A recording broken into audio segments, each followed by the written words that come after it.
एक लड़की के साथ जबरदस्ती होती है, पर उसके बाद वो किसी से भी बात नहीं करती। उसके साथ जो हुआ था इसके बारे में वो किसी को भी बताना नहीं चाहती थी। इस सब से उसे खुद को बहुत ही ज्यादा तकलीफ हो रही थी।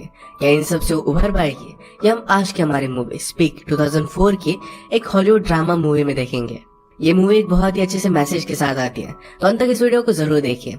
अगर आपको वीडियो अच्छा लगता है तो प्लीज इसे लाइक और कमेंट जरूर कर दीजिए। बिना किसी देरी के एक्सप्लेनेशन स्टार्ट करते हैं। मूवी स्टार्ट होती है और हम हमारी मेन कैरेक्टर मिलिंडा को देखते हैं। वो अपने मुंह पर जैसे किसी ने उसे स्टिच कर दिया हो इस तरीके से पेंट कर रही थी।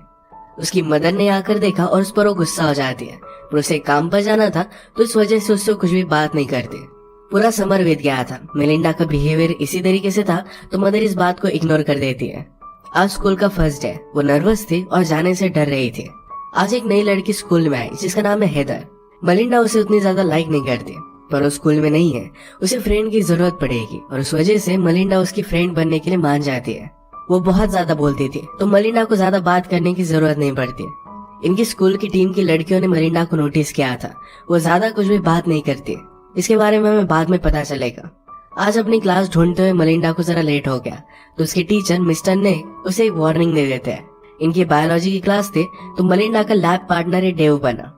डेव हमारा एक बहुत ही ब्रेव कैरेक्टर है। उसे जो लगता है ये बात तो कह देता है, इसी से भी नहीं डरता। मिलिंडा को अपने बायोलॉजी की टीचर बहुत ही अगली लगती है। इसके बाद हम एक सीन देखते हैं जिसमें मिलिंडा अपने समर ब्रेक के पहले अपने फ्रेंड्स के साथ एक पार्टी में जा रही थी। ये सीन हमें बीच बीच में दिखते रहेंगे और हुआ क्या था इसके बारे में हमें पता चलेगा। मिलिंडा कैफेटेरिया में आई तो हर कोई इसका मजाक उड़ा रहा था, तो वहां से वो चली जाती है। हम देखते हैं कि उस रात पार्टी में मिलिंडा बहुत ही ज्यादा डिस्टर्ब हो गई थी। उसने पुलिस को कॉल किया था, उस वजह से सब लोगों को पार्टी से भागना पड़ा था। कुछ लोग अरेस्ट भी हो गए थे। इसी वजह से सारा स्कूल अब उसे हेट करता है। उसके फ्रेंड्स भी अब अलग अलग ग्रुप में चले गए थे। इन्हें आर्ट सिखाने के लिए एक न्यू टीचर आए थे जिनका नाम था फ्रीमन। फ्रीमन सबसे कहते हैं कि इसी क्लास में तुम अपने आप को ढूंढ पाओगे। अब इस मोमेंट पर तुम्हें क्या फील हो रहा है इसके बारे में तुम्हें ड्रॉ करना है। कोई भी अपनी फीलिंग्स बताता नहीं, तो फ्रीमन कहते हैं कि इस तरीके से वर्ल्ड की वजह से अपनी फीलिंग्स दबा देना तुम सीख चुके हो। तुम्हें अपनी इमेजिनेशन को फिर से स्टार्ट करना पड़ेगा। उन्होंने हर एक स्टूडेंट को अलग अलग सब्जेक्ट दिया जिस पर उन्हें पूरे सेमेस्टर में ड्रॉ करना पड़ेगा। मिलिंडा को एक ट्री मिली थी। मिलिंडा ने कहा कि मुझे ट्री ड्रॉ करना आता है, इसमें मैं क्या ही कर लूंगी। फ्रीमन कहते हैं कि तुम ड्रॉ कर कर देखा। वो बेसिक सा ट्री बना देती है। फ्रीमन ने कहा कि सेमेस्टर के खत्म होते हुए इस ट्री में बहुत सारे चेंजेस आएंगे। मिलिंडा की एक बेस्ट फ्रेंड थी जिसका नाम था रेचल। ये भी उससे आज कुछ भी बात नहीं करती। मिलिंडा ने अपसेट होकर अपने रूम में खुद को ढक लिया था। उसकी मदर उसे देखती है, पर मिलिंडा ने कहा कि सब कुछ ठीक है। मदर हमेशा बहुत ही बिजी रहती थी तो मिलिंडा पर ज्यादा ध्यान नहीं रख पाती है। मिलिंडा ने रियलाइज किया कि लोग ज्यादा उससे अब बात नहीं कर रहे, तो खुद बात करना अगर बंद कर दे तो कितने टाइम तक वो रह सकती है। उसकी फ्रेंड हेदर तो खुद बहुत ज्यादा बात करती थी, तो मिलिंडा को ज्यादा बात करने की जरूरत नहीं पड़ती। आज इनके क्लास में उनके टीचर ने ये जॉब्स को लेकर बात कर रहे थे। उनकी फैमिली अमेरिका में 200 ईयर्स से थी, पर फिर भी उनके बेटे को जॉब नहीं लगती। इसका रीजन अलग कंट्री से आने वाले लोग उन्हें लगते हैं। एक स्टूडेंट ने उन्हें बताने की कोशिश की कि शायद आपके बेटे में कुछ भी स्किल नहीं है, पर इस बात पर वो गुस्सा हो गया। ये बात डेव को थोड़ी सी भी अच्छी नहीं लगती। उनके खिलाफ खड़ा हो गया। कहता है कि आप रेसिस्ट हो, आपके ख्याल है पुराने जमाने के, इसी वजह से आप ये सब बोल रहे हो। नेक उसे दबाने की कोशिश करता है, पर डेव खुद क्लास से बाहर चला गया। अगले सीन में मिलिंडा के साथ वॉशरूम में उसकी फ्रेंड रेचल थी। मिलिंडा उसे बात करने की कोशिश करती है, पर रेचल ने उसे पूरी तरीके से इग्नोर कर दिया और वो वहां से चली गई। मिलिंडा ने वॉशरूम में एक गलत चीज लिखी, तो इस वजह से नेक उसका पीछा कर रहे थे, पर स्कूल के क्लोजेट में जाकर वो खुद को छुपा लेती है। अब हमें फिर से पार्टी का सीन दिखाया जाता है। पार्टी में मिलिंडा को एंडी ने अप्रोच किया था। उसे बहुत ही अच्छे से बात करता है और ये डांस करने लग गए थे। डांस करते करते बारिश आ गई तो एक दूसरे को किस करते हैं। अगले दिन लैब में इन्हें एक्सपेरिमेंट करने के लिए एक एप्पल दिया गया था। मिलिंडा अपने खुद के ख्यालों में थी तो इसे वो खा लेती है। उस पर टीचर गुस्सा हो गए तो फिर से वो क्लोजेट में आ गई। अपनी एक एक चीज वो वहां रखने लग जाती है। पूरे स्कूल में उसे यहीं पर सेफ लगता था। मिलिंडा अपने फ्रेंड रेचल के ग्रुप के साथ लंच कर रही थी तो वहां पर एंडी आ जाता है। उसके करीब आकर वो दूसरी लड़कियों के साथ फ्लर्ट कर रहा था, तो मिलिंडा को बहुत ही अनकंफर्टेबल लगा। वो गुस्से में वहां से चली जाती है। हेदर के फ्रेंड्स ने उसे कहा कि मिलिंडा बहुत ही अजीब है, हमारे ग्रुप के साथ अब वो नहीं रह सकती। मिलिंडा भी फ्रीमन के पास आ जाती है। फ्रीमन कहते हैं कि तुम यहाँ पर लंच कर सकते हो, पर सिर्फ तुम्हें ड्रॉ करना पड़ेगा। उन्होंने कहा कि क्या तुम थैंक्सगिविंग पर बाहर जाने वाली हो। मिलिंडा कहती कि अब मैं बड़ी हो चुकी हूँ।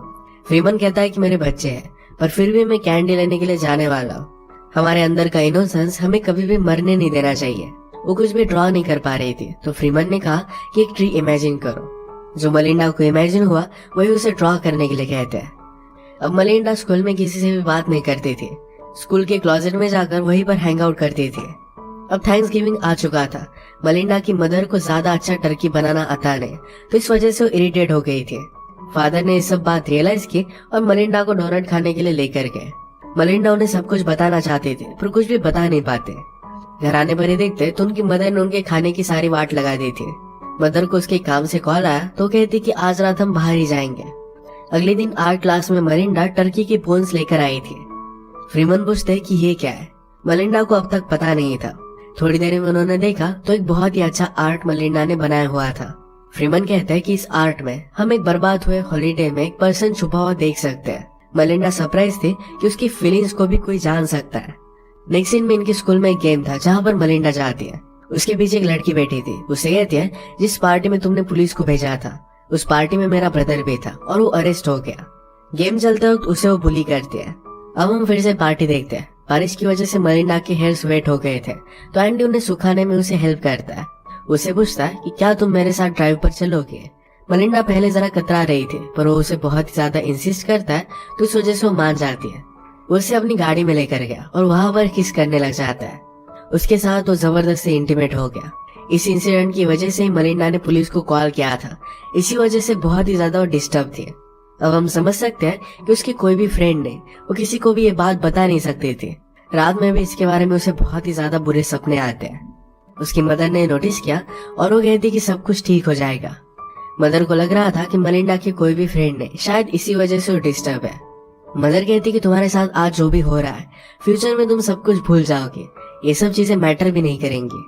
नेक्स्ट सीन में हम देखते हैं कि जब क्लास चल रही थी तो रेचल को टीचर का पॉइंट अच्छा नहीं लगता। टीचर गुस्सा होकर पूरी क्लास को उसी पर एक ऐसे लिखने के लिए मजबूर करती है। अगली क्लास में फ्रीमन का बजट कट हो चुका था, यानी कि जो टीचर एक्चुअल में अच्छे हैं उन्हीं का बजट कम किया जाता है। जो बिना किसी रीजन के बच्चों को तंग करते हैं उनका कुछ भी नहीं होता। ये बात मूवी हमें दिखा रही थी। अपने बायोलॉजी की क्लास में मलिंडा को एक फ्रॉग को इंसिजन देना था। ये वो कर नहीं पाती और उसे चक्कर आ गई थी। डेव उसे फिर से होश में लाने के लिए हेल्प करता है। नेक्स्ट सीन में हम देखते हैं कि क्रिसमस के गिफ्ट्स ओपन किए जा रहे थे। मलिंडा अपने पेरेंट्स के लिए बहुत ही अच्छे गिफ्ट्स लाती है। फादर ने भी नोटिस किया था कि मलिंडा आजकल ड्रॉ कर रही है, तो उसके लिए एक बहुत ही अच्छी ड्राइंग बुक को लेकर आते हैं। नेक्स्ट सीन में हम देखते हैं कि हेदर मलिंडा से बात करती है। उसने कहा कि जब मैं स्कूल में न्यू थी तो तुमने मुझे बहुत हेल्प की थी। आजकल तुम बहुत ही ज्यादा डिप्रेस रहती हो और मैं तुम्हारी फ्रेंड नहीं रह सकती। तुम डॉक्टर के पास जाओ, तुम्हें हेल्प की जरूरत है। मलिंडा को इस बात से बहुत ही बुरा लगता है। मलिंडा फ्रीमन से बात करने के लिए गई, पर वो भी डिस्टर्ब थे, तो उससे वो बात नहीं कर पाती। अगले दिन मलिंडा का स्कूल का रिपोर्ट कार्ड घर पर आया था। पिछले साल उसने बहुत ही अच्छा किया था, पर इस साल उसके ग्रेड बहुत ही ज्यादा कम हो रहे थे, तो इस बात से उसके पेरेंट्स गुस्सा हो जाते हैं। उसे कहते हैं कि कुछ ना कुछ कर तुम्हें अपनी ग्रेड्स अच्छे करने पड़ेंगे, वरना तुम कॉलेज में नहीं जा पाओगी। मलिंडा ने फिर अपने टीचर नेक से बात की। बहुत रिक्वेस्ट करने के बाद नेक कहते हैं कि एक ऐसे लिख कर लाओ। ये ऐसे जब मलिंडा ने सबमिट किया तो नेक कहते हैं पूरे क्लास के सामने तुम्हें बोलकर सुनाना पड़ेगा। ये बात मलिंडा को सही नहीं लगती। वो डेव की हेल्प लेती है और वो इस बात को लेकर प्रोटेस्ट करते हैं। इस बात से नेक बहुत ही ज्यादा गुस्सा हो गया। उसे प्रिंसिपल के पास लेकर जाते हैं। मलिंडा के पेरेंट्स को भी बुलाया गया। मदर मलिंडा को ब्लेम कर रही थी, पर फादर कहते हैं लास्ट ईयर मेरी बेटी बहुत ही अच्छी थी, सबसे बात करती थी, उसके ग्रेड्स भी बहुत ही अच्छे थे। आखिर आपके स्कूल में ऐसा हुआ क्या जिससे वो किसी से भी बात नहीं कर रही। इसके बाद डेव मलिंडा से बात करता है। कहता है अगर तुम्हें कोई बात अच्छी नहीं लगती तो उसके खिलाफ तुम्हें प्रोटेस्ट तो करना ही चाहिए, पर तुम्हें बात भी करनी पड़ेगी, सबको अपना पॉइंट बताना पड़ेगा। इसके बाद कुछ टाइम बीत गया था।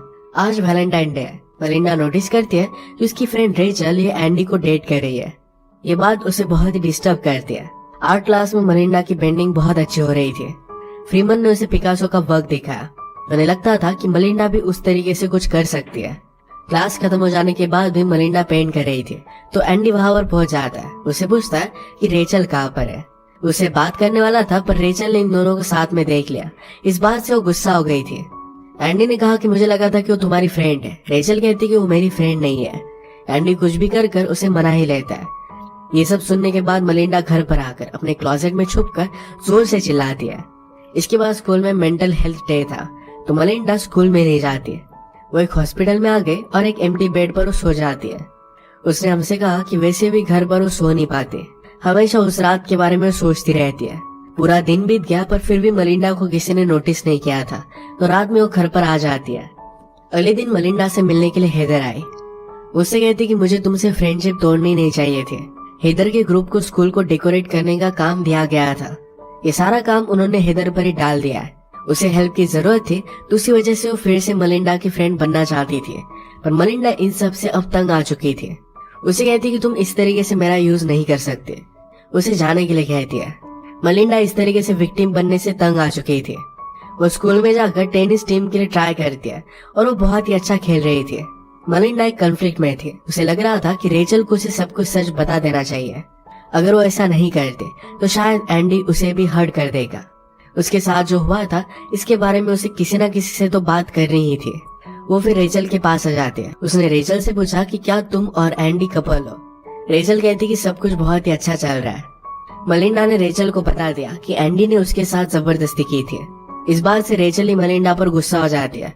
उसने कहा कि तुम मुझसे जेलस हो, इसी वजह से मेरी रिलेशनशिप बर्बाद करना चाहते हो। गुस्सा शांत हो जाने के बाद रेचल ने इस बात पर सोचा था। वो एंडी को इस बात को लेकर कन्फ्रंट कर दिया। एंडी से गुस्सा हो गया और चला जाता है। रेचल ने फिर उसे ब्रेकअप कर लिया था। नेक्स्ट सीन में हम देखते हैं कि मलिंडा के फादर की जॉब चली गई थी, तो अलग अलग जगह पर वो इंटरव्यू दे रहे थे। मलिंडा उन्हें सहारा देती है। ये दोनों मिलकर प्लान करते हैं।